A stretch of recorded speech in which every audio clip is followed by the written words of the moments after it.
The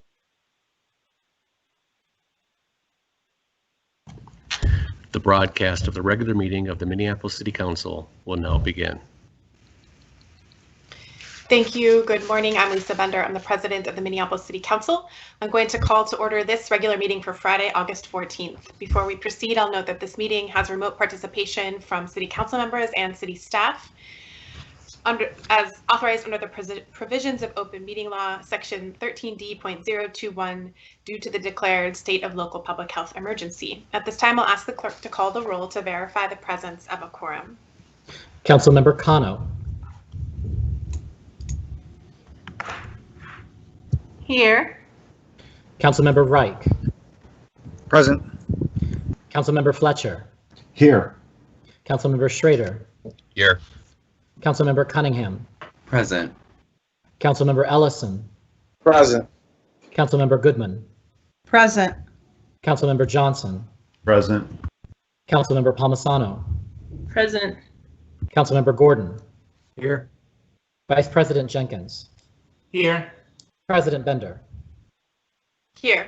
There are 12 members present. Let the record reflect that we have a quorum. The agenda is before us. We do have two amendments to the agenda, both from Councilmember Johnson. The first is a motion to amend the city's legislative agenda related to the census and redistricting. And the second is a motion to give direction to staff related to fee permits and waivers on certain recovery work and businesses impacted by civil unrest. Are there any other amendments to the agenda? Seeing none, is there a motion to adopt the agenda with those two amendments included? So moved, Madam President. Second. Thank you, and thank you to Councilmember Johnson for bringing those two items forward today. They will both go under new business. Clerk will please call the roll. Councilmember Cano. Aye. Councilmember Reich. Aye. Councilmember Fletcher. Aye. Councilmember Schrader. Aye. Councilmember Cunningham. Aye. Councilmember Ellison. Aye. Councilmember Goodman. Aye. Councilmember Johnson. Aye. Councilmember Palmisano. Aye. Councilmember Gordon. Aye. Vice President Jenkins. Aye. President Bender. Aye. There are 12 ayes. That carries, and the agenda is adopted as amended. Our first item of business is acceptance of the minutes from our regular meeting on July 31st, as well as from our adjourned meeting on July 24th. May I have a motion to accept those minutes? So moved. Second. Thank you. Clerk will call the roll. Councilmember Cano. Aye. Councilmember Reich. Aye. Councilmember Fletcher. Aye. Councilmember Schrader. Aye. Councilmember Cunningham. Aye. Councilmember Ellison. Aye. Councilmember Goodman. Aye. Councilmember Johnson. Aye. Councilmember Palmisano. Aye. Councilmember Gordon. Aye. Vice President Jenkins. Aye. President Bender. Aye. There are 12 ayes. That carries, and those minutes are accepted. The next item of business is a referral of petitions, communications, and reports to the proper committees. May I have that motion, please? So moved, Madam Chair. Second. Thank you. Clerk will call the roll. Councilmember Cano. Aye. Councilmember Reich. Aye. Councilmember Fletcher. Aye. Councilmember Schrader. Aye. Councilmember Cunningham. Aye. Councilmember Ellison. Aye. Councilmember Goodman. Aye. Councilmember Johnson. Aye. Councilmember Palmisano. Aye. Councilmember Gordon. Aye. Vice President Jenkins. Aye. President Bender. Aye. There are 12 ayes. That carries, and those matters are referred. With that, we'll proceed to new business, beginning with the mayor's regular report on the state of our local health emergency. Welcome, Mr. Mayor. Thank you, Madam President. It's nice to see you all. I'm glad to be joining you just after our third budget address, just 3 weeks after all of you adopted the 2020 current service level I know this sort of feels like and is a very quick turnaround, but the reality is that COVID-19 has created what our city coordinator, Mark Ruff, aptly characterized as a very constant state of budgeting, and that constant state of budgeting will undoubtedly continue for several months more. The finance team and our staff have been working like crazy to create a path to make up for a $35 million hole in the lost non-property tax revenue that hit our general fund particularly hard. As you may know, our general fund has about 55% of tax revenues coming from non-property tax sources. On any annual basis, we can anticipate or hope to anticipate about a 1% increase in those non-property tax revenues, which would equate to around $3 million.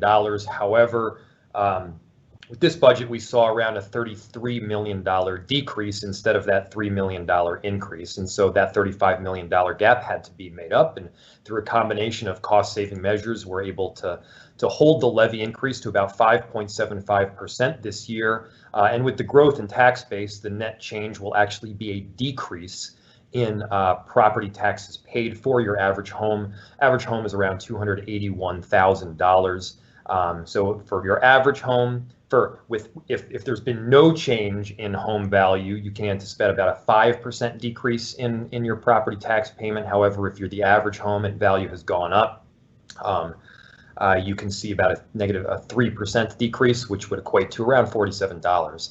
I'm not going to recap the whole budget address, but the last piece I'll note is that given the extraordinary circumstances, what we presented today is obviously not a final budget set of recommendations. Those will come out in coming months. And so we'll be working to finalize that 2021 proposal between now and end of September. And with that, I'll dive right into our COVID report. There have been 17 emergency regulations to date. There was an update to emergency regulation 2020-17, which went into effect on August 1st. And for that regulation, we've received 0 complaints through 311 or through any other means with respect to establishments not adhering to the bar closure. We have provided some additional guidance that a bar counter may be utilized. So the bar itself may be utilized if the following conditions are met, which means customers place orders, they pay, and then walk away to their designated table or seating space following the transaction. The bar counter is not used as a space for seating, standing, consuming beverages, or other means of patron congregation, and establishments control their queue to prohibit patrons from congregating while waiting to either place or receive an order. So to give a practical vantage point of what this means, you may have seen in several breweries that they have a system in place where people don't necessarily have to be sitting at the bar, but they are ordering from the bar. That is okay as long as there's a queue that prevents the congregation around the bar itself. So that's why this additional guidance was set in place. Moving on to health report by the numbers. The total approximate number of tests is 1,203,559. For Minnesota case information, 62,993 positive tests, close to 10,000 more than last time we met. I'm going to skip through several of these other numbers here for Minnesota numbers. You can certainly ask if you have any questions. I believe all of you have received it in some form of document. But there have been 1,685 deaths. Hennepin County positive cases are 19,873. And in hospitalization, we have 5,742 hospitalizations required, 308 as of today, with 154 in the ICU. For Minneapolis specific data, there's 7,911, which is 1,000 more than last we met. Total hospitalized 974. Total recovered 7,206 with total deceased 209. There's some demographic information there as well.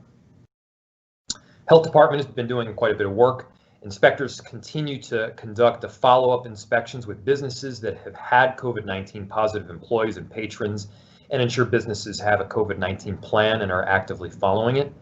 Inspectors have started weekend inspections as well of permitted events for food safety.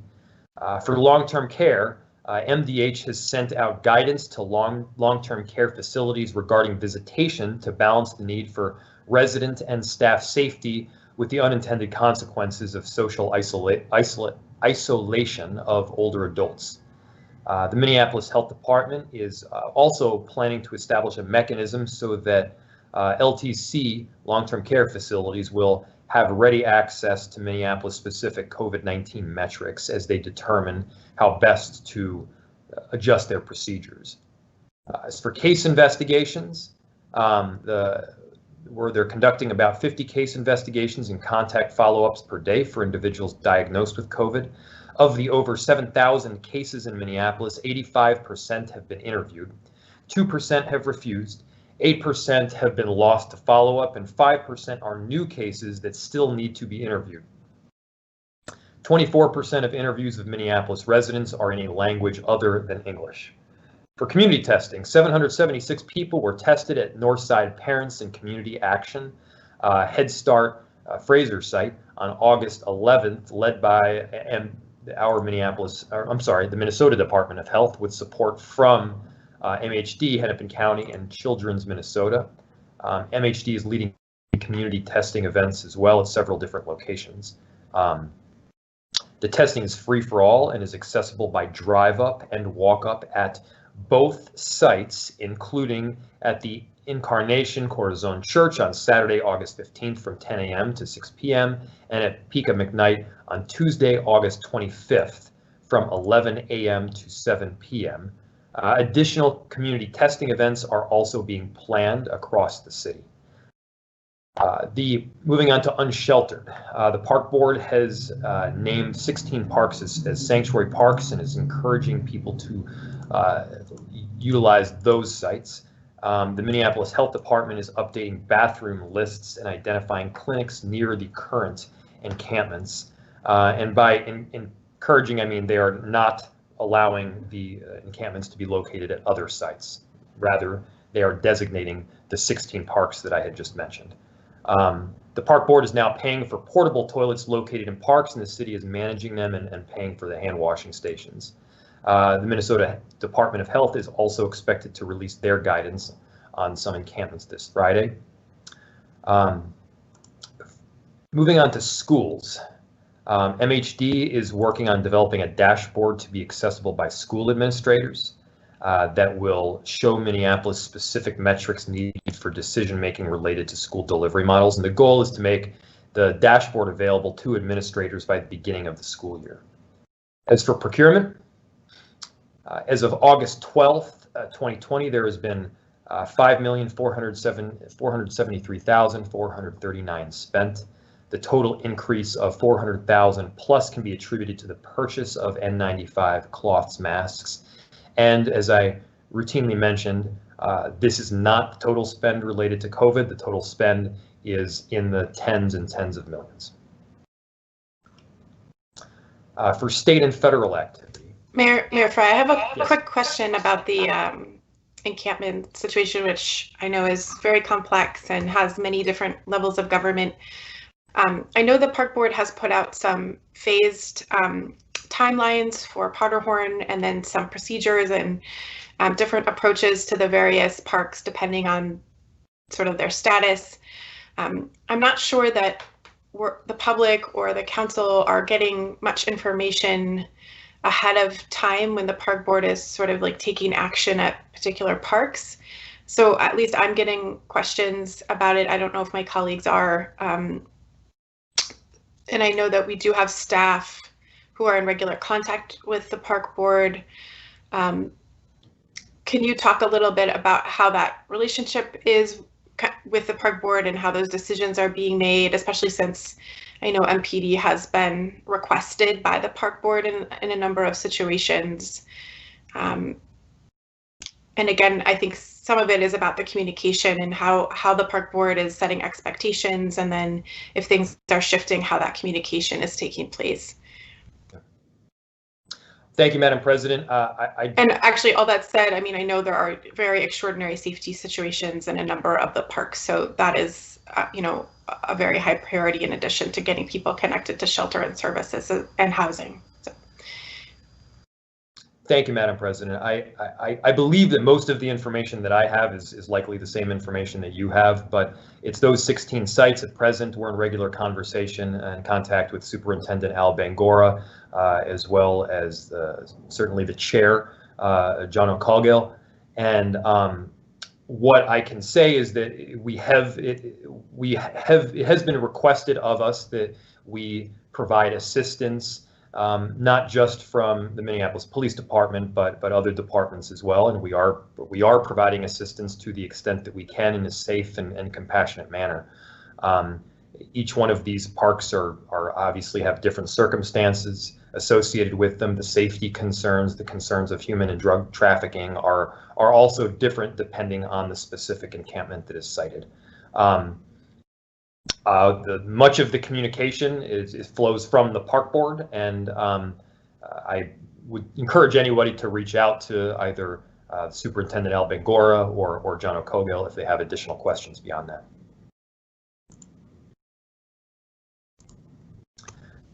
Moving on to state and federal activity, the third special session of 2020 began at noon on Wednesday and adjourned the same day. The governor must call a special session every 30 days to renew the peacetime emergency powers in place to address the coronavirus pandemic. The House and Senate did pass a measure to provide grant funding to adult day service providers. And legislative leaders have stated that a bonding bill is still on the table for a September special session, and IGR staff continues to closely work on the city's bonding priorities. Over the past 2 weeks, leadership in the House and Senate have been negotiating a fourth stimulus package to help the nation deal with the impacts of COVID-19, both an economic stimulus and healthcare response as well. And at the end of last week, congressional negotiations were at an impasse. In response, the president signed 4 executive orders to continue 3 items that expired end of July. I won't get into those now, but happy to answer questions on them. The president also signed a new item into executive order, which defers payroll taxes through the end of year for wage earners at or less than $104,000 annually. While the orders are still in place, House, Senate, and White House negotiators continue to try to close the divide between the House's $3.4 trillion HEROES Act and the Senate's $1 trillion HEALS Act. Some of the items that expired at the end of July and have been extended was those that receive an additional $600 per week will now receive the $400 per week until the end of the year. And states now must pay for a quarter of that aid. Additionally, continuing the freeze on qualified federal student loan and interest payments until the end of the year. For GAP funding and housing, our community prevention partners, MPHA, and city staff continue to work through the list to complete the full verification and approval process for each applicant. As of Tuesday, August 11th, 703 applicants have been approved, totaling over $1 million in emergency assistance payments, and we're still continuing to work through the list. As for the forgivable loan program, as reported at the last several meetings, the small business forgivable loans have been fully awarded. For recovery, last week, the Minneapolis Forward Coalition released their first round of key areas of action, including business retention, prioritizing BIPOC minority-owned businesses, supporting entrepreneurs who invest in community and real estate, and investment. There are several more specific recommendations within each of the first 4 areas that were provided.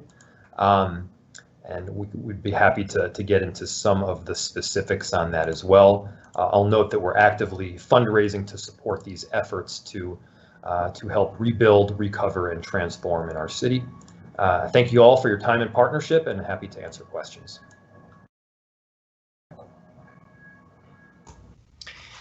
Thank you. Are there any questions for Mayor Fry?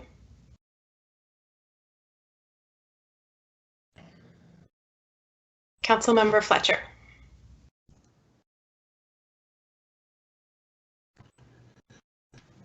Thank you, Council President.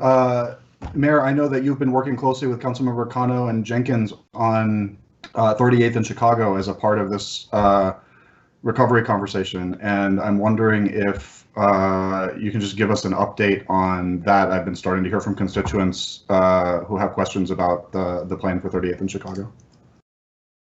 I can, and I'd also defer to Council Vice President Jenkins and Councilmember Kano as well. We have been, so over the last several weeks, city staff and electeds have been meeting with community to figure out the plan going forward, recognizing that this is indeed a sacred space and that there needs to be some form of memorialization going forward. Obviously, the council has allocated $100,000 to that effort of in some form of memorialization.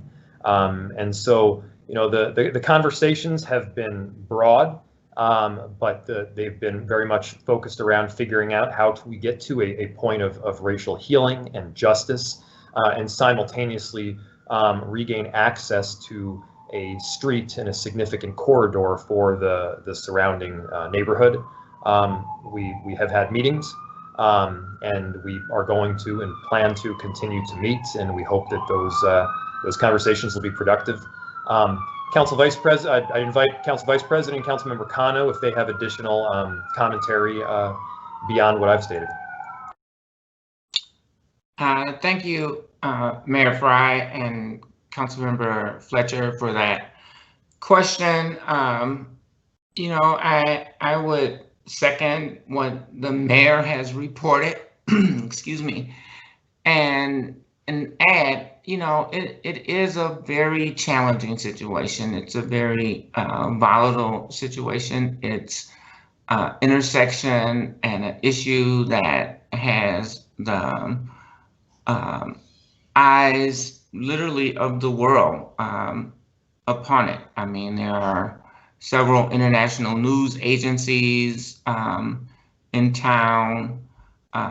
There is lots of varying ideas about what should happen at the intersection. So it's a really complex issue. And, you know, many staff are valiantly working to try to come with resolution, engaging with community, listening, responding to the desires of community.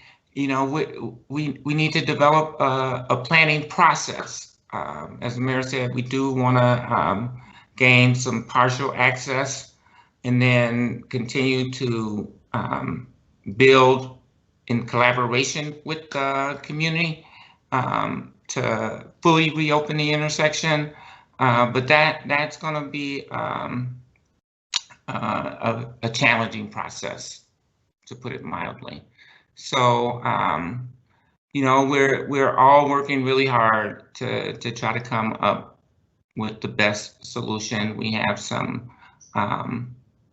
scheduled time with community members coming up on Monday and internally today. So we're working hard to really try to bring justice and racial equity to this city, but more to this intersection, but more broadly to the city. Thank you. Thank you. Councilmember Kano. Thank you, Madam President. I wanted to share with colleagues, well, first of all, a little bit of context on the geography of 30th in Chicago. So where Cup Foods is, that's Powderhorn Park, the neighborhood Powderhorn, which is Ward 9. And then the other three corners are represented by Councilmember Jenkins, and their neighborhoods are Bancroft, Bryant, and Central. And so we have quite a robust set of stakeholders that are connected to that intersection. And over the past couple of weeks, I've been working to bring the business owners together. And what I'm learning is that the business owners of that intersection do not have a business association that is actively connecting with folks to either raise funds to support them through this transition, As you can imagine, many of them are really struggling to pay their bills because there's no customers coming. They can't get delivery trucks in and out of the neighborhood. Certainly the safety issues are paramount. Some of the residents, some of the business owners there have been personally threatened, and their property is regularly vandalized, broken windows, etc. So many of them are really considering whether or not they can come back as a business if this activity continues. And we're lucky in that Lake Street Council was able to mobilize to raise funds to help Lake Street recovery. I think they raised somewhere like $5 or $6 million. We don't have that for 38th and Chicago. Without a business association that is raising money to support them through this, we might have to, as a city, consider what we can do to support. So I think the business owners are a very specific set of stakeholders that we should definitely double down on supporting and identifying how to help them sustain, maintain, and continue through this period of time that, it's not clear how long we will be in this moment. So, some of those buildings, I think I've heard of one might be up for sale because it's no longer a functioning coffee shop. The gas station there, is a big point of interest for people. Secondly, some of the neighborhood associations are active in this conversation, and some have either been pushed out or are not at the table. And so I've been working to make sure that those neighborhood associations that are missing from the conversation are connected to the city's work on this front. There's a lot of engagement happening, but it's not coherent engagement, and it's not centralized engagement or very well coordinated. And so in the weekly calls and meetings that myself, the mayor, and Council Vice President Jenkins host internally for this, we have discussed the need to really get that engagement to be more legible to the external community, so that it doesn't depend on personal relationships and connections to City Hall. So making sure that we have a website that anybody who lives in the intersection or in the area, or any resident in Minneapolis, can easily look up what's the next meeting about 38th in Chicago, how do I participate, who do I contact when I have questions. All of those things I think are really important for transparency and authentic engagement to ensure that we're not just meeting with the people who know us personally or have our cell phone numbers, but that we're really able to demonstrate a very open and welcoming space where people can come and have conversations about this and understand where their voice fits and kind of the role that everyone plays. So, I'm looking forward to meeting with our leaders today again at 1 o'clock to continue our conversations. And, it would be great if folks are getting questions about 38th in Chicago, we can bring them to this meeting and go through, who's the best kind of point of contact to continue to answer questions about that specific topic. Thank you. Thank you all. I will say that we haven't had any kind of presentation or action about this at the City Council. I know how hard that the council members who represent the area have been working to bring all the voices to the table, and we absolutely support your leadership and all that you've gone through as our elected leaders for this area. And I know it has been very challenging, both personally and professionally, and you have our full support. I do think it is challenging to move forward with reopening if we don't have more broad support from, elected officials from outside the city or, community leaders. So I have been really concerned, and I've said this privately to each of you about moving forward as a city kind of on our own here without having more robust support, kind of broadly in the community for reopening. That's very, visible and very clear. We haven't had a public hearing, for example, about this. And so again, I know that absolutely we support the leadership of the council members from this area, but I also know, as Council Vice President said, that this has citywide ramifications, it has statewide ramifications, national ramifications, perhaps even international ramifications. So I want to make sure that we're proceeding with care, and so you all have our support in that work. I know that there was originally an announcement made about moving forward next week. I'm pretty concerned about that timeline, especially given that we haven't had any kind of formal discussion at the council. So I'll just say that again in a spirit of wanting to be supportive and making sure that the full the full council is informed and can support the work, that the city enterprise is clear and transparent, and that we have the support that you all need at this time. So I just wanted to add those thoughts and welcome any kind of, more information or anything for that. Council Vice President Jenkins. Yeah, thank you, Madam President. And I absolutely support that idea. And it's a very fluid situation. So we made an announcement. We're in discussions with the community about how we can continue to invest in our stated values, as well as the desires of the community to bring more equity to this intersection, but also, as I think and said more broadly, to the entire city. And so certainly want to have these conversations in a broader context with the council, and certainly welcome that level of support. So thank you very much. Thank you, Council Vice President. Anything else on this item? There's a few council members in queue, but I think on other general topics. Councilmember Schrader. Thank you, Madam President. Just had a question for the mayor. There wasn't an update on public safety, and just wanted to see if there was a reason for that. Happy to give an update on public safety. So the formal request coming from the council was to give updates generally on COVID-19. And so there have been times and instances when we've given reports on public safety. There have been instances when we have not. But again, the requirement is for COVID-19 specific issues, but happy to go beyond that. So these would be MPD trends through August 10th. Violent crime is up 18.7% year to date, and property crimes are up 3.7% year to date.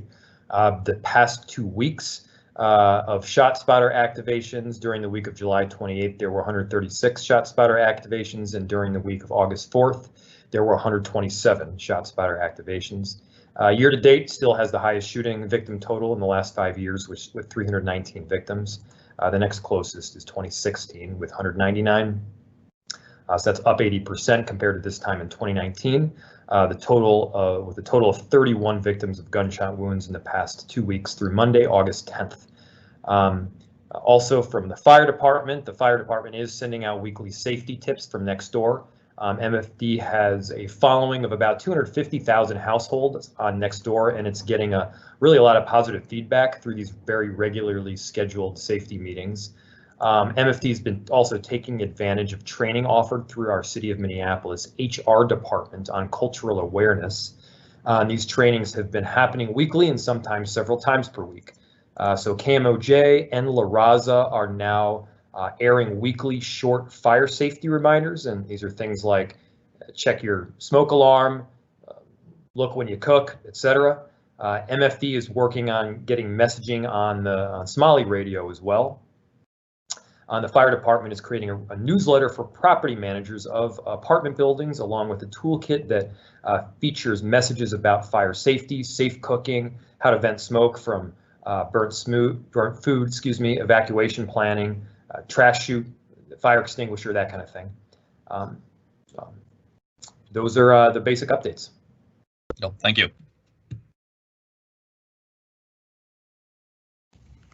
Thank you. And I think you all saw, but I'll share here that I followed up with council members after last city council members, or after the last city council meeting in our public safety discussion. So there has been a long list of questions for Chief Arredondo generated by council members, which I've shared with him as well as the clerk and IT offices who have stepped up to support with some of the responses to the data questions. So I think we will have a presentation at POGO about these issues. I think some of the questions will take longer to answer than that couple week cycle, but we'll be able to get an update from the clerk and others about the timeline for some of those data related questions, and then time for Chief Arredondo to answer the questions related specifically to MPD staffing, strategies around crime prevention and crime issues that we're seeing. So thanks to everyone who sent questions for that. And if you didn't, in the interim, if you want to send questions to me or directly to the chief, just to give a heads up on the kind of things you'd like to know about, that would be helpful. All right. I don't see any other council members in queue. Would anyone else like to ask anything of the mayor?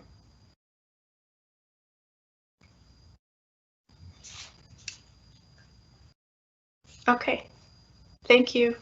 I did get a chance to watch the budget video. I don't know how many other, I told you I would, Mayor, so I'm sure if they haven't yet, council members will be eagerly logging into YouTube to see that today. Thank you. Yes, please do watch it. There's a lot of good items in there, as well as some difficult necessary. Okay, thank you, Mayor. So the next item on, I will direct the clerk to receive and file that report from Mayor Fry. The next item is our receiving and filing of the Mayor's 2021 recommended budget.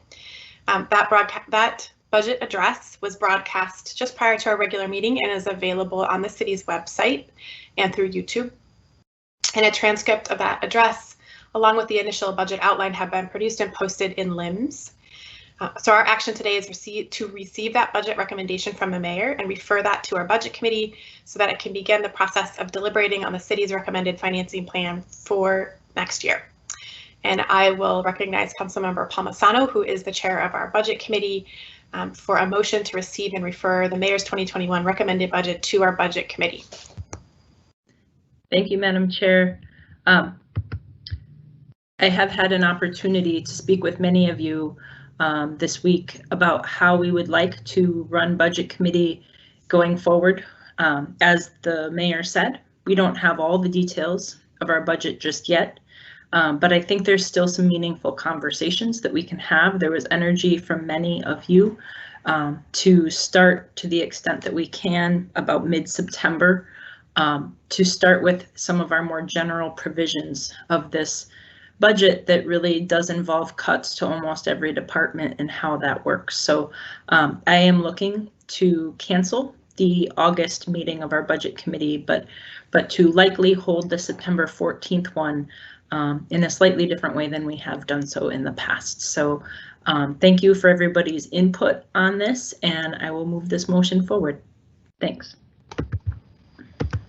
Thank you. Councilmember Palmisano has moved that referral. Is there any discussion? I will also note that this proposed budget has less detail than in typical years. So as council members dig into the proposal that we do have, there will likely be questions about the details that will be, I think, worked out as we all dig into the budget between now and December, when we have the chance to mark up and adopt that final 2021 budget. Okay, seeing nothing else, clerk will call the roll. Councilmember Cano. Aye. Councilmember Reich. Aye. Councilmember Fletcher. Aye. Councilmember Schrader. Aye. Councilmember Cunningham. Aye. Councilmember Ellison. Aye. Councilmember Goodman. Aye. Councilmember Johnson. Aye. Councilmember Palmisano. Aye. Councilmember Gordon. Aye. Vice President Jenkins. Aye. President Bender. Aye. There are 12 ayes. That carries and the matter is referred to the Budget Committee. The next order of business is reports from our standing committees. And so I'll note also that the items that we added under new business, I will take up in the typical time when we see new business items in our agenda. So the next order of business is reports from our standing committees, and we'll begin with a report from our Business Inspections and Zoning Committee. That report will be given by the committee's chair, Councilmember Goodman. Thank you, Madam President. The Zoning, Business and Inspections Committee is bringing forward 17 items for approval this morning. Item number 1 is sidebar at Certix. Item 2 is bad waitress, and item 3 is Heather's. These are all expansion of premise or upgrade of license issues. Item number 4 is the license fee schedule for 2021. I'll note staff is recommending no increase to any of the licenses for 2021. Item 5 is a business subsidy agreement with Northgate Development. 6 are the liquor license approvals and 7 are the renewals. 8 are the gambling license approvals. Item number 9 is perhaps the most notable item on our agenda today. This is rental license reinstatements for what we would all refer to as the Corcoran 5 properties. These are the former Steve Friends properties that have now successfully changed hands. Item number 10 is an agreement with Hennepin County and their HRA regarding a park dedication fee for a project at Lake and Hiawatha. Item 11 is a rezoning at 35 Groveland Terrace. Item 12 is a rezoning at 4220 and 4230 Nicollet Avenue. Item number 13 is a rezoning at 5504, 5516, and 5536 Lindale Avenue South. Item 14 is an alley vacation for Snelling Yards. Item 15 is a utility easement vacation at 336 2nd Street Northeast. Item 16 is also a very significant item. This is the $800,000 commercial property redevelopment loan to a project at 927 West Broadway, which has been in the city's ownership for a very long period of time and now being redeveloped by New Rules and their partners. And lastly, item number 17 is approving security personnel requirements for our special events policy. With that, I am happy to move items 1 through 16 and hold off on item number 17 on a motion for Councilmember Gordon. Thank you. Councilmember Goodman has moved items 1 through 16. Is there any discussion on those items from the Biz Committee? Excuse my voice. Seeing none, clerk will call the roll. Councilmember Cano. Aye. Councilmember Reich. Aye. Councilmember Fletcher. Aye. Councilmember Schrader. Aye. Councilmember Cunningham. Aye. Councilmember Ellison. Aye. Councilmember Goodman. Aye. Councilmember Johnson. Aye. Councilmember Palmisano. Aye. Councilmember Gordon. Aye. Vice President Jenkins. Aye. President Bender. Aye. There are 12 ayes. That carries and those items are adopted. Councilmember Goodman, that returns us to the last item. Thank you, Madam President. I'm going to move the staff recommendation with the inclusion of a motion by Councilmember Gordon that he might want to speak to. Thank you, Madam Chair. Councilmember Gordon. Thank you very much, and I'm happy to speak for that. This is a motion that would request the Minneapolis Police Department to report to our Policy and Government Oversight Committee at our meeting on August 20th with a list of businesses that currently use off-duty Minneapolis police officers as security, and further request that the police department create and maintain a public-facing list of businesses that use off-duty Minneapolis police officers as security. We had a great report from Reg Services, and we understood that there were just a few businesses that were required to use Minneapolis police, and we've created alternatives, or we've changed the conditions to give more flexibility to the business owners, I guess I should say. But we didn't really have a listing of how many businesses were using that, and that seems to be something the police department has. So I know that the chief's going to be coming to our next meeting, and I thought this would be an opportunity for them to share some information so we could have a better understanding of what's going on. Thank you, Councilmember Gordon. Is there any further discussion on item 17 with this item described by Councilmember Gordon?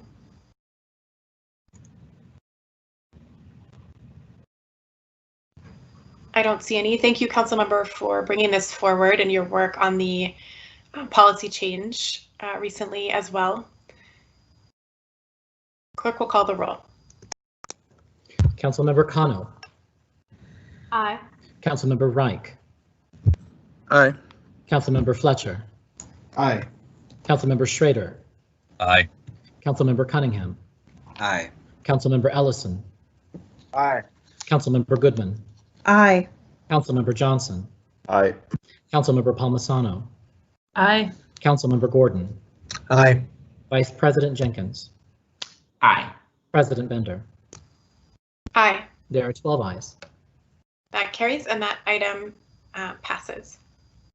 So those items are complete. The report is adopted. Next, we have a report from the Policy and Government Oversight Committee given by the Vice President, Councilmember Jenkins.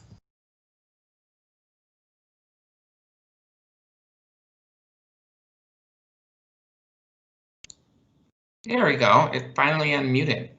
Thank you, Madam President.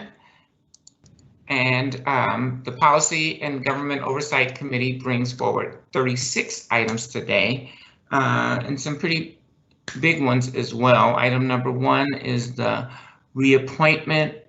I'm sorry.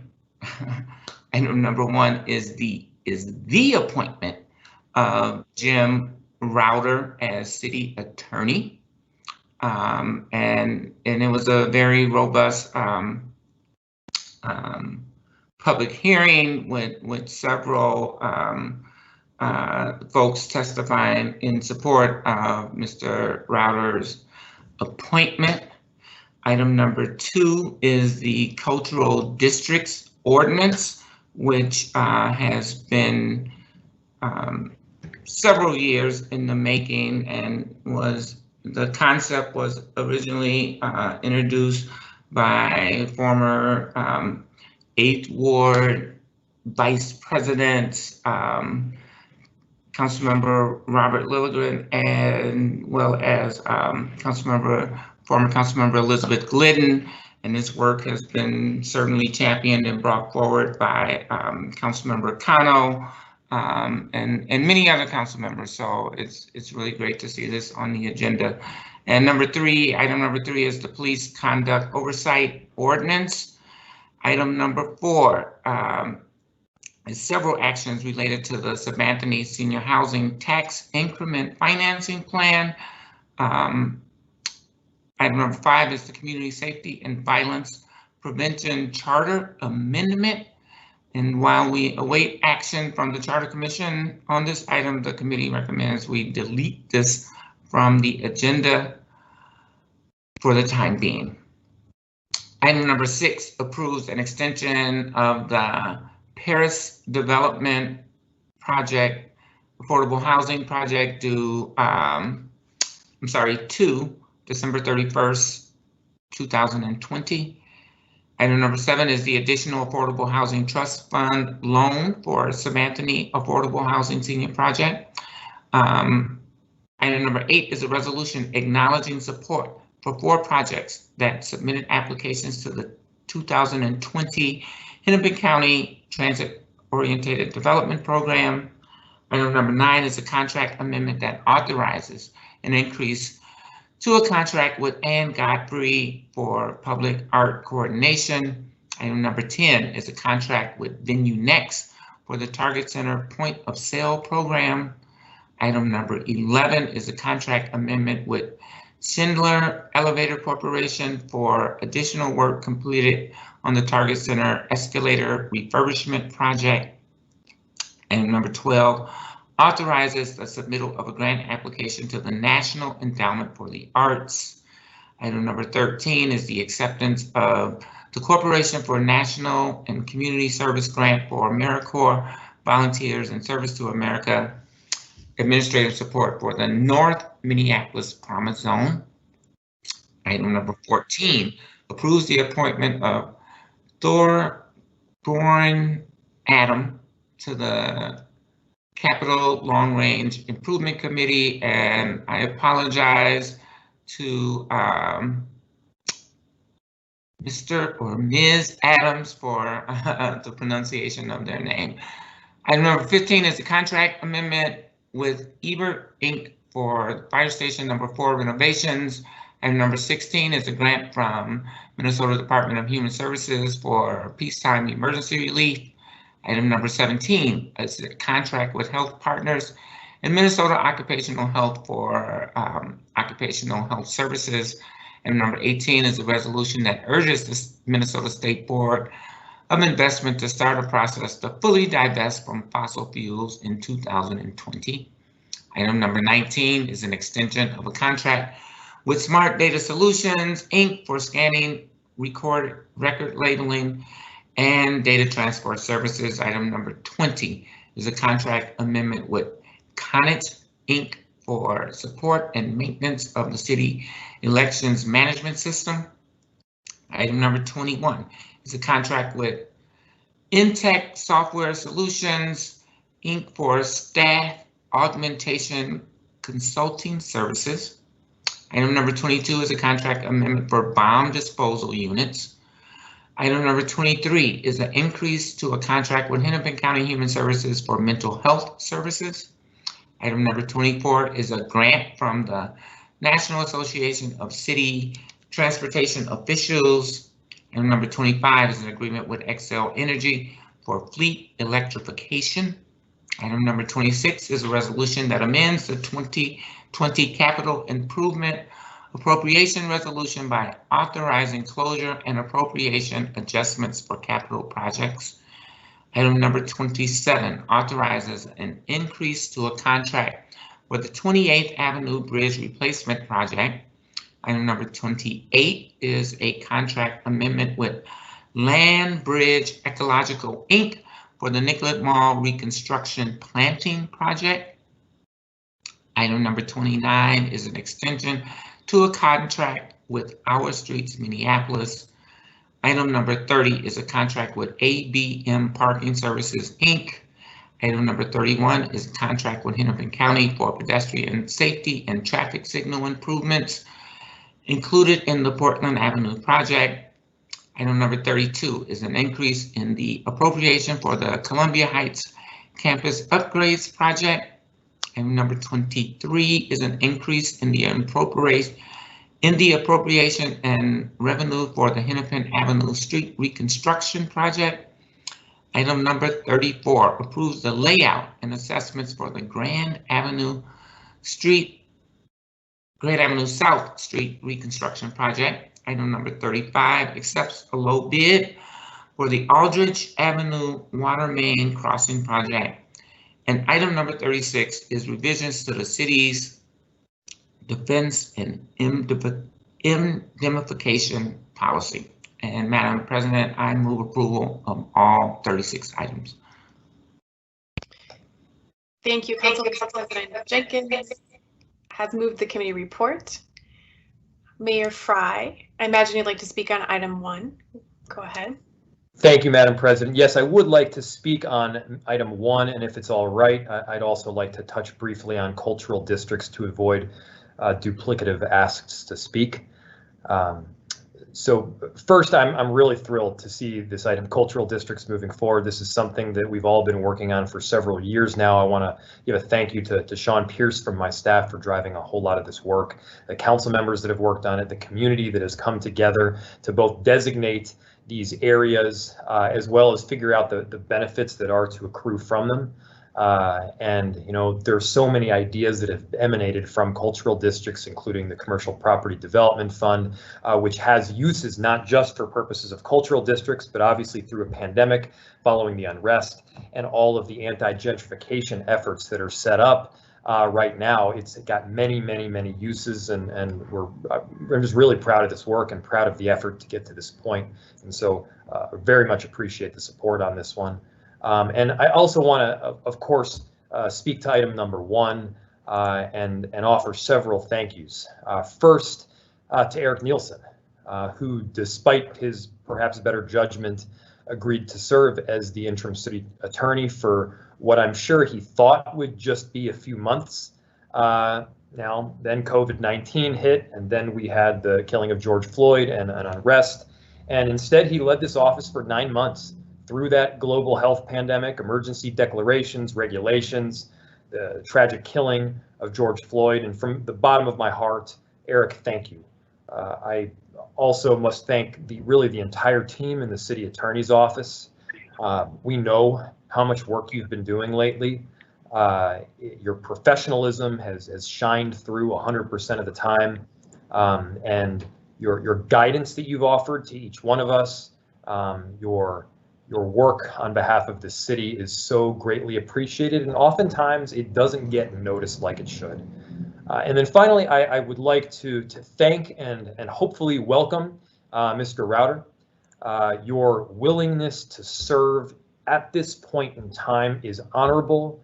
Your leadership will be crucial, and the work that you will be doing will be transformational. I know that you've got the experience, the aptitude, the ability to really dig into these issues in a way that perhaps we've never done before. This is an opportunity, and I realize that you see that, and that's why you're moving to take this job. And I know that your experiences ranging from private sector work to the Workplace Advisory Committee, the relationships that you've built, they'll serve you well. And I'm grateful that we will be able to work alongside each other in the months and years ahead. So welcome, Mr. Rauter. I very much ask for the support of the City Council. I think I know you've had an opportunity to speak with many, if not all of them, and we look forward to the work ahead. Thank you.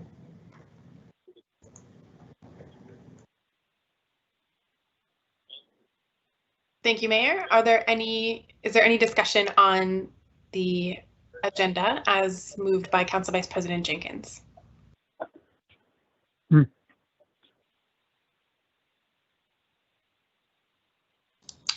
Madam President, if I might, I'll withstand my comments. Thank you. Sure.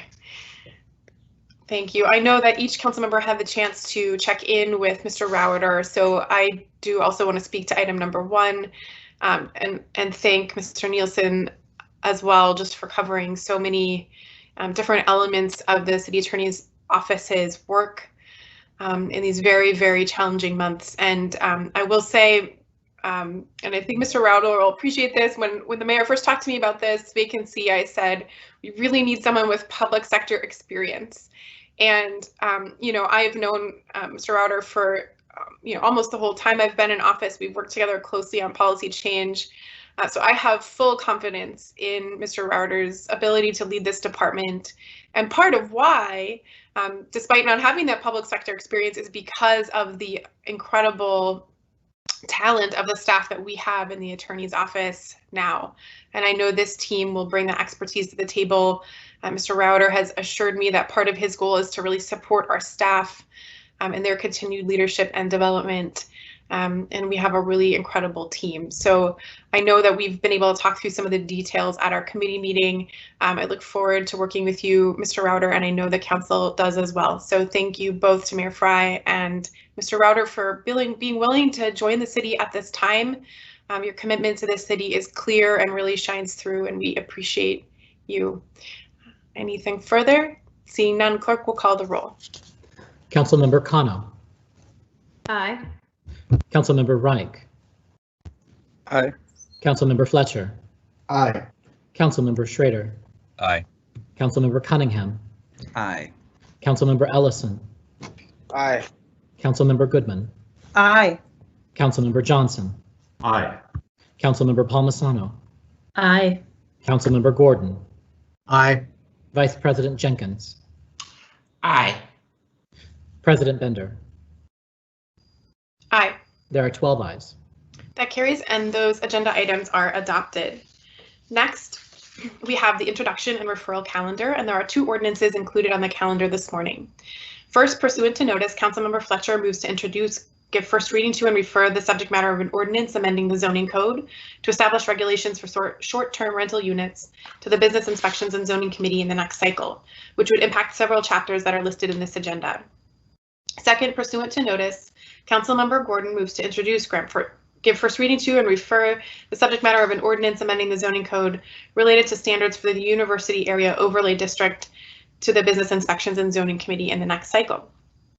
Any questions on either of those ordinances or comments? Seeing none, clerk will call the roll. Councilmember Kano.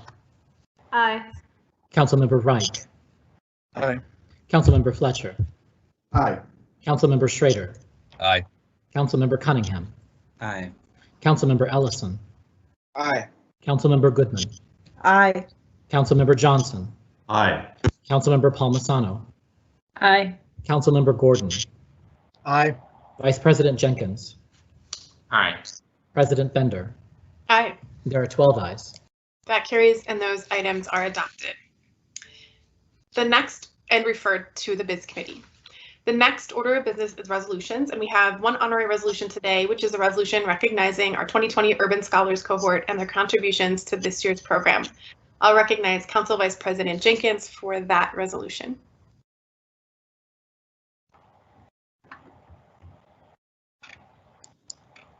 Thank you, Madam President. I'm having problems with my mute button for some reason this morning. But I'm really thrilled to be able to present this resolution honoring the 2020 Urban Scholars, if I can find it. There it is. And, you know, just before I read through the resolution, I just want to acknowledge and recognize my own urban scholar who you know, joined our team this summer, and her name is Miriam Ali, and she is a senior at Occidental College in Los Angeles, California, majoring in political science and public health.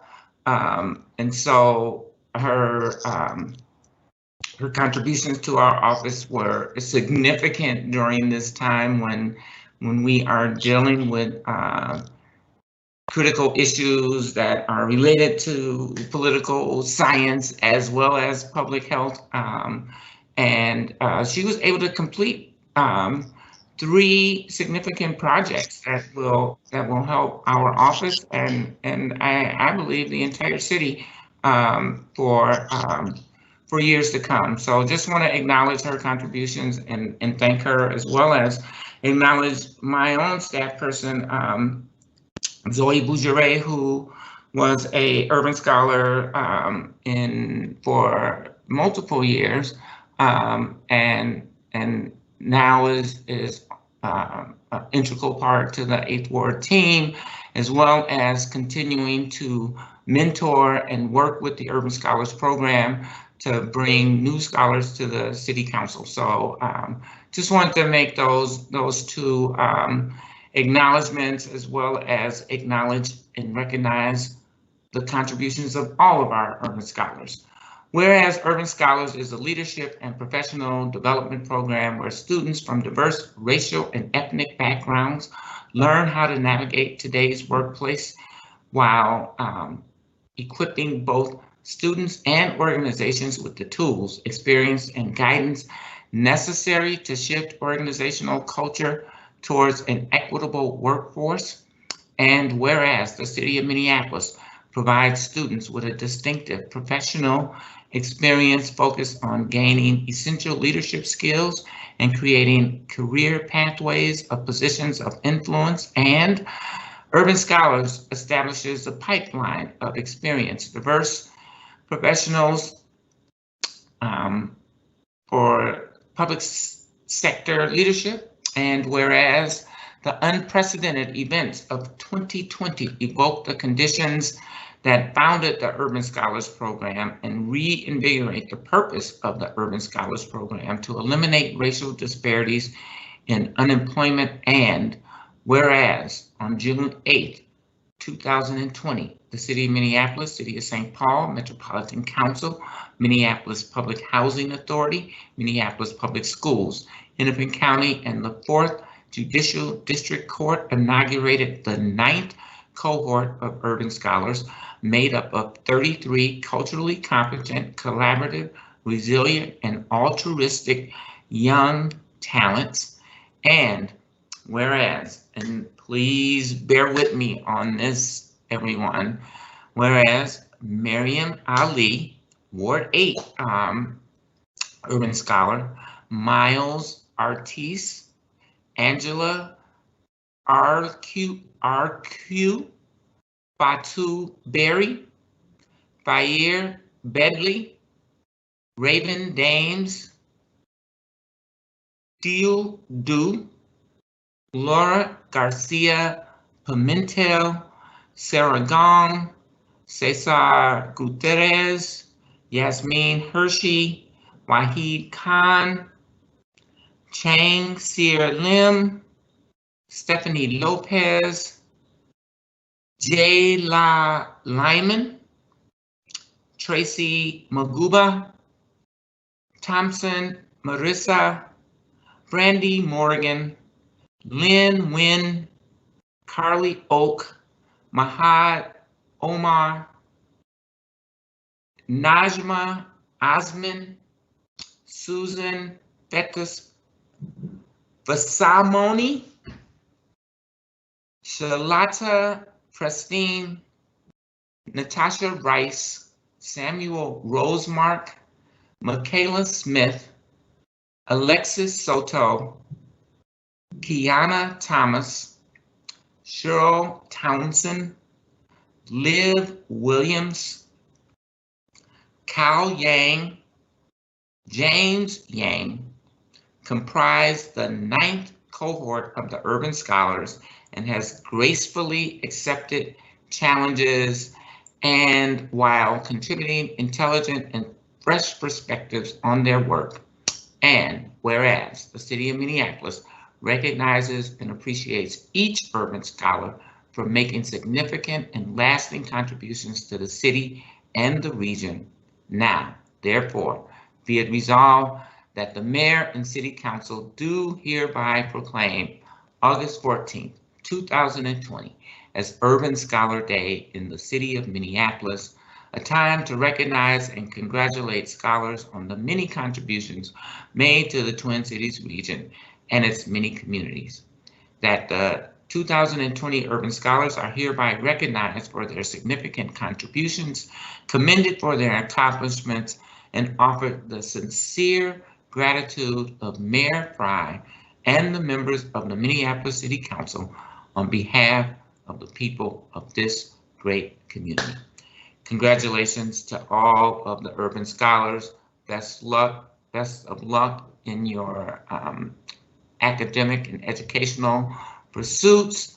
And we hope that you all consider a career with the great city of Minneapolis as you leave your respective educational institutions. Thank you, Madam President.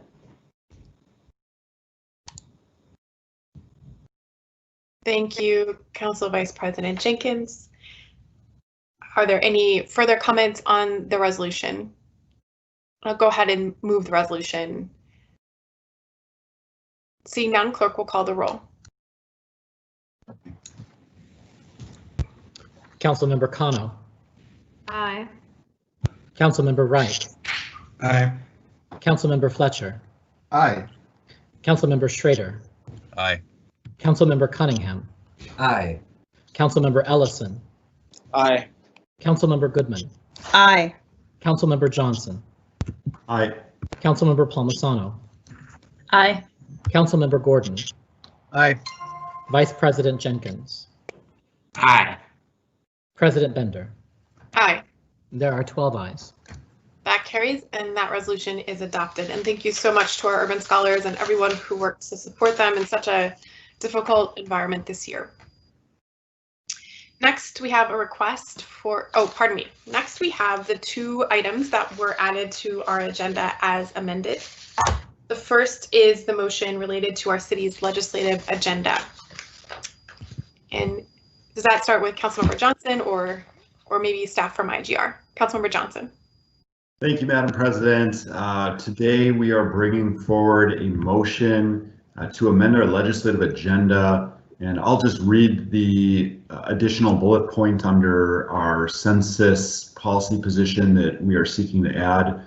That reads, oppose any 2020 Census Bureau operational changes that would hinder a complete, inclusive, fair, and accurate count.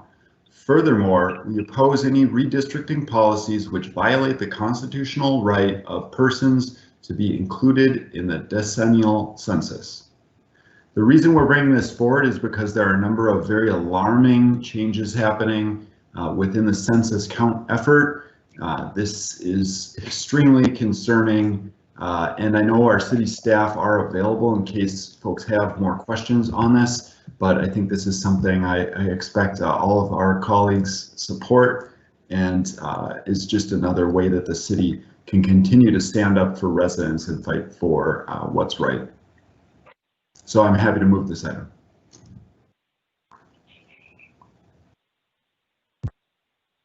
Thank you. Councilmember Johnson has moved this amendment to our legislative agenda. Is there any discussion? Council Vice President Jenkins. Thank you so much, Madam President.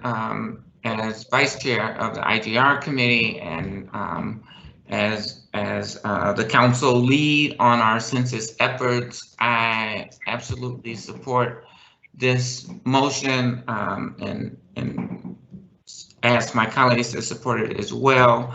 This is a pure and simple blatant attack on our democracy. It is a power grab to try and lessen the counts in our communities, to reshape our congressional maps and hold power for particular political parties. It is un-American, it's unfair, and it is likely unconstitutional. And so I absolutely support this motion today. Thank you. Any further discussion? Seeing none, clerk will call the roll. Councilmember Cano. Aye. Councilmember Wright. Aye. Councilmember Fletcher. Aye. Councilmember Schrader. Aye. Councilmember Cunningham. Aye. Councilmember Ellison. Aye.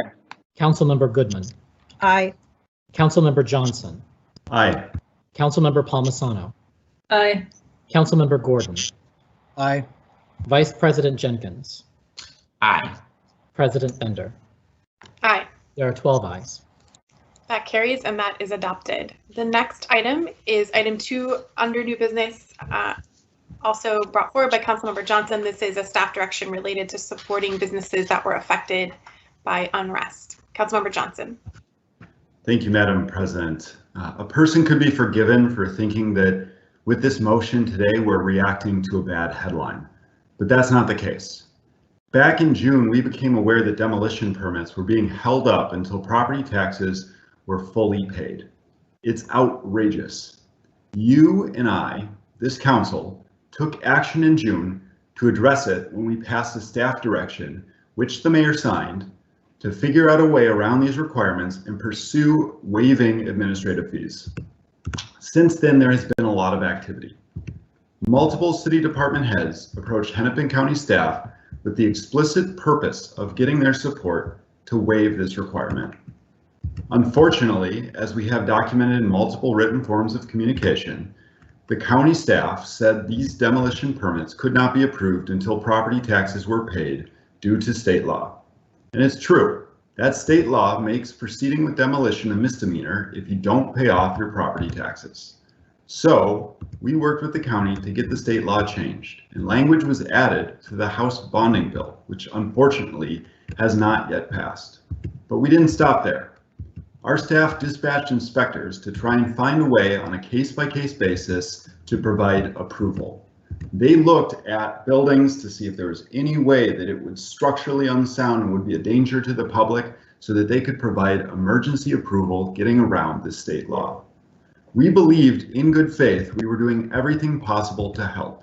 and I thank our staff for this effort to find any way they could to help. Then this week, Hennepin County staff, after public pressure and media scrutiny, clarified their position and said they would no longer enforce the state law.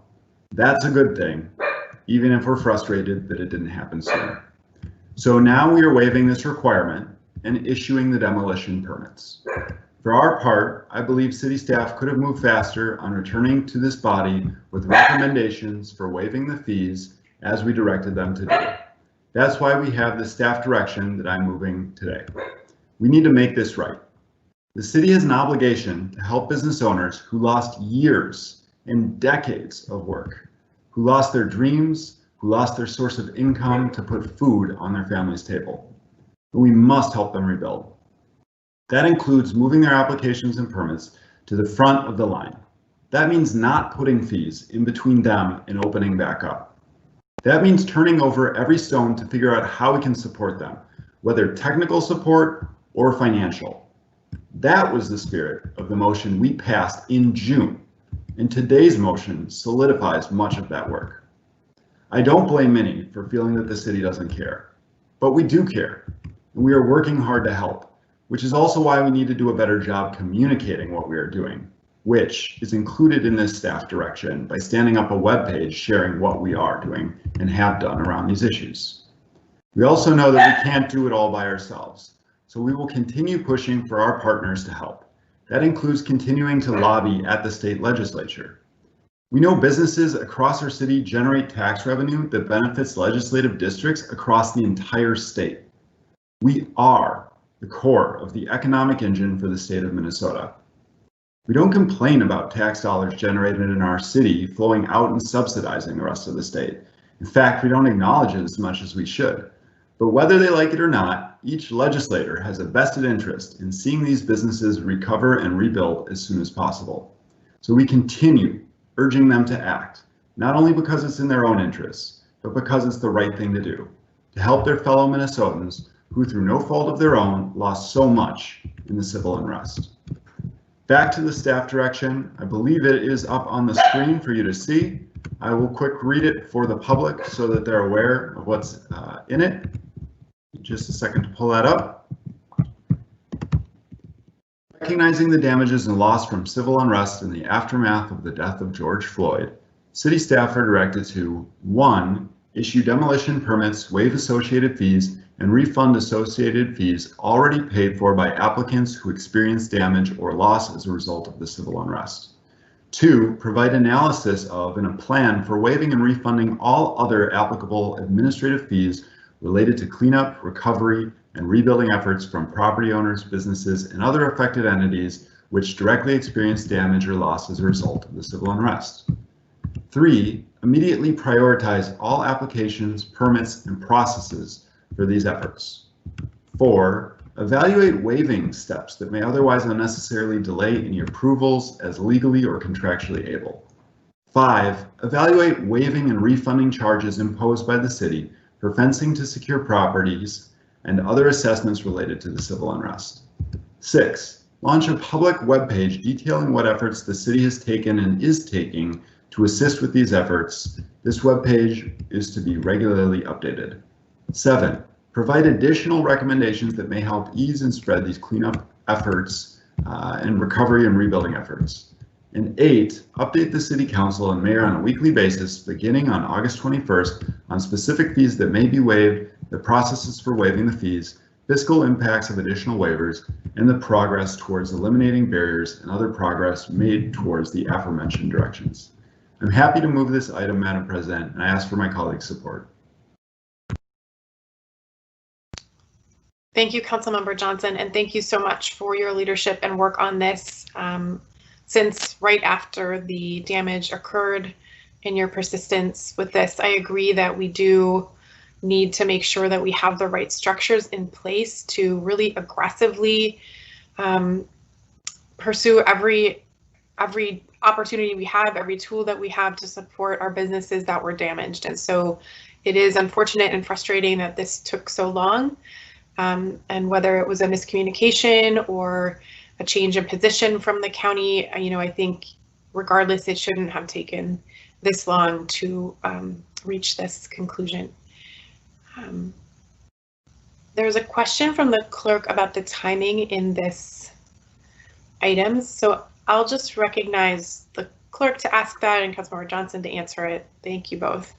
Sorry, Madam President, I was just asking for clarification. I know the motion had some last minute corrections as our office was working with Councilmember Johnson to bring that forward. There is not a formal public meeting on August 21st, so I just wanted to clarify these reports you're asking for are just simply being referred internally and would not be presented at a public meeting. That's correct, Mr. Clerk. We didn't want to be too prescriptive over the form and nature of it, but the council does expect that we will be getting reports in some form on the progress of this on a weekly basis. Thank you. Thank you both. Councilmember Johnson has moved the staff direction. Is there any discussion? Seeing none, clerk will call the roll. Councilmember Kano. Aye. Councilmember Reich. Aye. Councilmember Fletcher. Aye. Councilmember Schrader. Aye. Councilmember Cunningham. Aye. Councilmember Ellison. Aye. Councilmember Goodman. Aye. Councilmember Johnson. Aye. Councilmember Palmisano. Aye. Councilmember Gordon. Aye. Vice President Jenkins. Aye. President Bender. Aye. There are 12 ayes.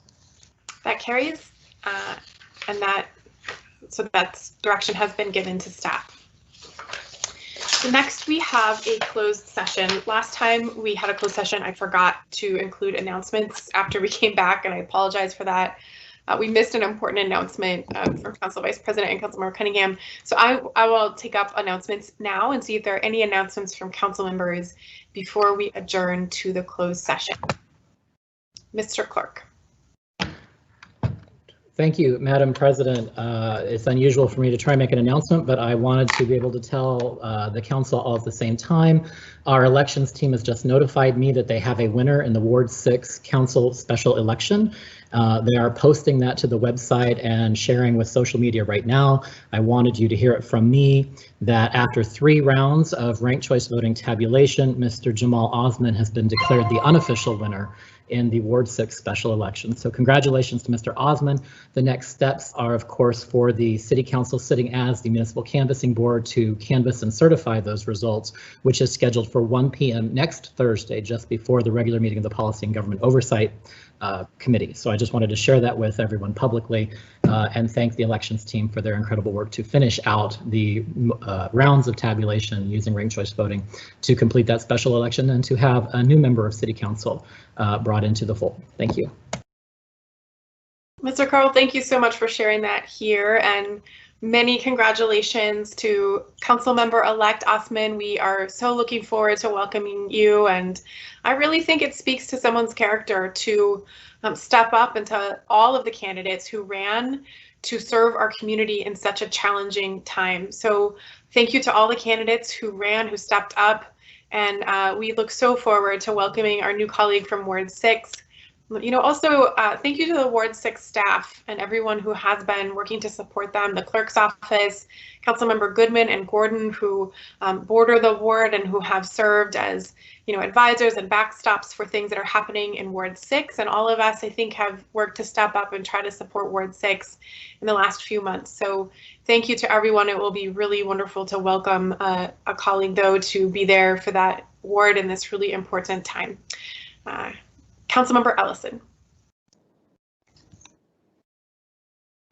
Thank you, Council President. I also had a bit of a comment last council meeting, not this council meeting. We passed an item funding 3 shelters throughout the city. And I didn't get a chance to comment then partially because I thought it was a non-controversial issue. But since there's been one of the shelters in my ward has come under some scrutiny, and I just wanted to say that you know, I firmly support us building more shelter space. I think that especially in this time with coronavirus and everything going on with the economy because of coronavirus, we need to have shelter that's dignified. We need to have shelter that allows people the proper space that they need to stay healthy and safe. And the truth is that while we need to be building all kinds of shelter and housing that fit across the continuum, and not only shelter, shelter is a part of how we keep people safe in our community. I know it's not a surprise to any of my colleagues that we do have folks who are sleeping in parks and who are homeless currently. That's also true in North Minneapolis. And so the shelter in my ward requires, I think, a particular amount of intergovernmental collaboration. The county is leading the project and has been a great partner. We as the city have put in a lot of effort, and I just wanted to sort of urge our other sort of cross-jurisdictional partners who need to play a role in getting these things across, getting these 3 projects across the finish line, to step up and do their part. And so just wanted to name that. Really looking forward to the school board also taking part in making sure that single women are sheltered. The shelter in North Minneapolis would be for single women, which we currently have no shelter space for. Single women are, I think, I'm going to get my stats a little wrong. The county can maybe correct me, fact check me a little bit, but I believe single women make up about 60% of our homeless population, and Black women make up about 50% of that population. And so this shelter would have services, culturally specific services aimed towards Black women. Obviously, the shelter would be open to all women. And so just wanted to name that and thank all my colleagues for voting on that fairly non-controversially, but the project has come under some scrutiny, so I wanted to name my support for it, and thank you all for supporting it. Thank you, Councilmember Ellison, for your leadership on that project. I had a meeting with some constituents in my ward, actually in a neighborhood that has 2 shelters, where support has really grown for shelters and supportive housing and affordable housing in the years that I've been in office. But I mentioned that we can't take for granted that the political support will be there, and that this council is really filled with folks who are leading on making sure that all of our neighbors are housed, but there is still pushback and concern often from neighbors. I think those of us who have shelters in our wards are happy to support and speak to the experience that we've had, which has been very positive. I think most neighbors see shelters as an asset in our community and are often stepping up and volunteering or donating. And both shelters in my ward are now working on redevelopment plans that include not only more shelter beds, but also supportive and permanent affordable housing attached within the same building, creating more of a continuum of service. So we're really seeing a great, huge expansion of shelter capacity that is so needed, but also shelter systems that are better supporting all of our neighbors experiencing homelessness by creating more low barrier entry, by creating the kind of women specific beds that you mentioned that are so needed. So yes, we really need folks in every elected office to help build that support and help us get our neighbors off the streets and into dignified shelter where they can receive the support and services they need. So thanks for your work on that, Council Member. Council Vice President Jenkins. Thank you again, Madam President. And, I guess this is probably less of an announcement, but in some ways it is. I just want to reaffirm the city's commitment to racial equity, racial justice, to justice for George Floyd, and specifically as it relates to the intersection at 38th and Chicago, that we, as evidenced by the implementation of our strategic racial equity plan, as evidenced by the action that we just affirmed today, the designation of cultural districts, as evidenced by our racial equity action community advisory committee, the actions that we have taken to prioritize our response to the coronavirus pandemic to make sure that we are directing our very limited resources to the most marginalized people in our communities, that the city is committed to working with community to achieve justice in all the forms that people are desperately seeking. We absolutely recognize the deep oppression and repression of years in the past, 400 years of genocide and slavery and all of the things that have really shaped where we are today. And we're committed to redressing those issues.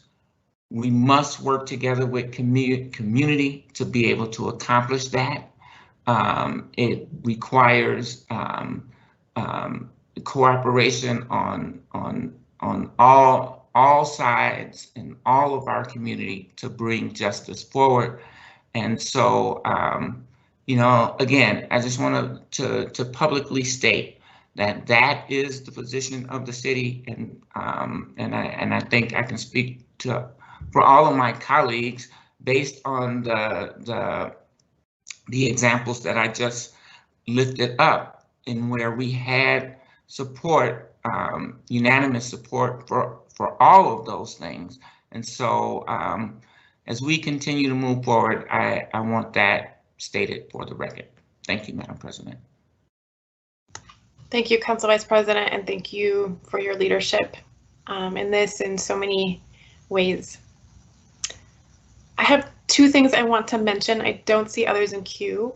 First, I want to thank the clerk's office and the election staff and all of our elections workers for supporting a record-breaking primary turnout in Minneapolis. And thank you to all the voters who got involved and made sure that your voice was heard.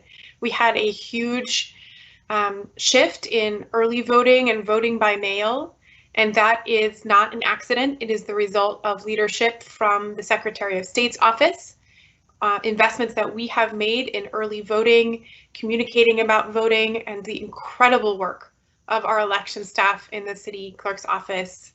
So thank you. It is something to be very proud of, especially as we head into this November. We see very, very concerning comments being made by the president right now. We see very concerning things happening with the post office.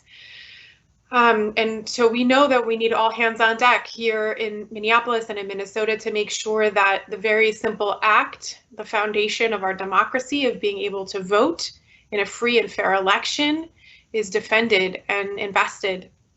And it requires every person to get involved. So thank you again to everyone who went out of their way this year to vote early, vote by mail, or vote in person. And then the second thing I wanted to mention is, you know, especially now that we have the announcement about the Ward 6 council member, I am working, as I've said a few times in past meetings, with the clerk's office and all of you to propose a restructuring of our council, which I will bring through for approval next cycle, which would give us the ability to start the new cycle with more standing committees after we return from the ward work week, which is the first week of September, aligning with Labor Day. And I've talked to a number of you so far. If I haven't yet, don't be offended. I did the easy items first. So Council Vice President, I will be touching base. I will reach out to the new Ward 6 council member to make sure that he is fully integrated into our structure. And I just appreciate so much in the conversations I've had so far, folks willing to step up. And also folks willing to, you know, understand that in a compressed structure, not everyone will be a chair of a committee, and that your leadership is still really valued and important, no matter how you are kind of falling within this structure. And the folks who have been chairs, so for example, Councilmember Johnson just now giving that update and leading in the IGR, along with Council Vice President Jenkins, typically the vice chair of that committee, even though that committee is now folded into POGO. So the leadership that each of you have brought and the subject matter expertise is still there, it's still valued, and I know we'll continue to work to support each other's leadership within a structure that requires us in a virtual environment to have fewer standing committees. But it has become very clear, or has been clear, that having so many items come through the Policy and Government Oversight Committee isn't working. I can't, and I don't think anyone wants me to continue to chair almost all of the committees that we normally have. So I'm looking forward to really supporting, a more regular structure. It will not have anywhere near the 11 standing committees that we have, again, because of the technical capacity of the clerk's office and communications and IT. But I do believe it will help us structure our work better and get us back to a little bit more of a normal function of the council's business. So thanks, and I look forward to speaking more with those of you who I haven't gotten in touch with yet. Okay, so are there any other announcements? I don't see any, and we do have a closed session today. I've requested that we have an update on labor contract negotiations, which is listed on the agenda, and I will call upon the city attorney to give us the background on this requested closed session. Thank you, Council President Bender. The consideration of labor negotiation strategies and the discussion and review of labor negotiation proposals is one of the authorized exceptions to the open meeting law in which the council can choose to go into a closed session pursuant to Minnesota statutes section 13.03. In order to close the meeting to the public, a majority of the council must vote to close the meeting. In deciding whether to close a meeting for labor negotiation strategy discussions, the council should weigh the right of the public to know what its government is doing against the need of the city to reserve the confidentiality of its labor negotiation strategy.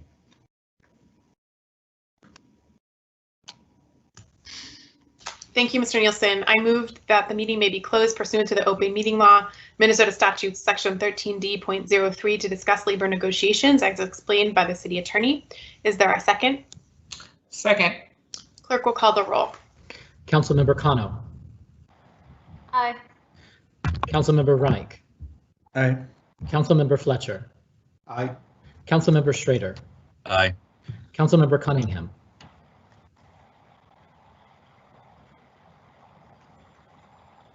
Councilmember Ellison.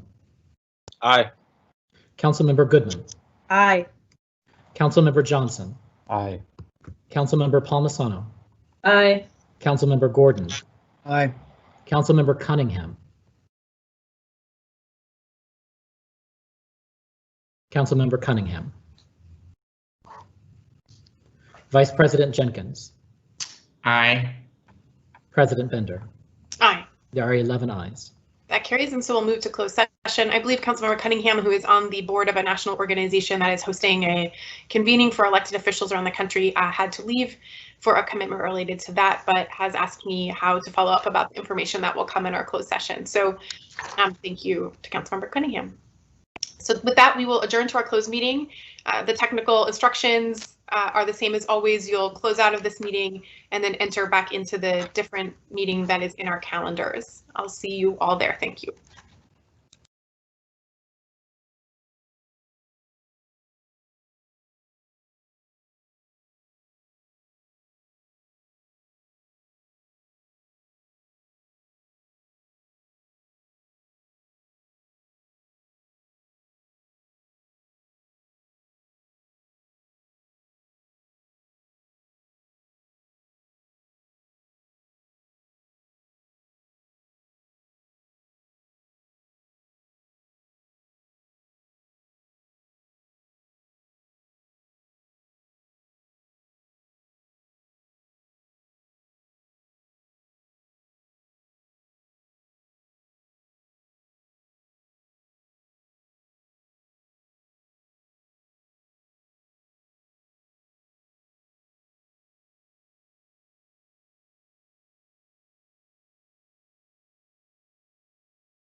I will do a quick little check of the attendance, Madam President, and when I've confirmed we have a quorum present, I'll let you know and we can reconvene.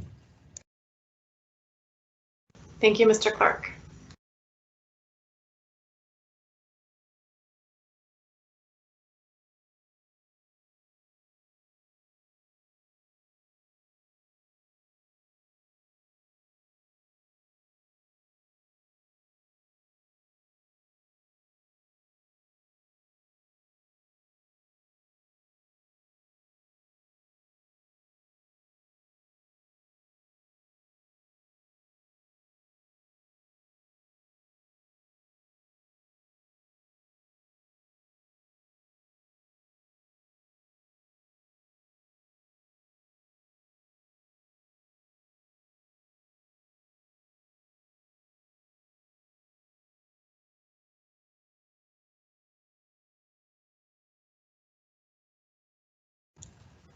Madam President, I believe we have a quorum and can reconvene this public session of the full regular meeting of the City Council.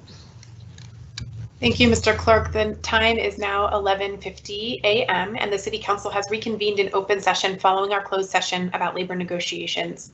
I'll ask the clerk to record that we have a quorum. Unless there are any further announcements, we have completed all of the items on our agenda. Nothing further to come before the council. And without objection, I will declare this meeting adjourned. Thank you and have a good weekend, everyone.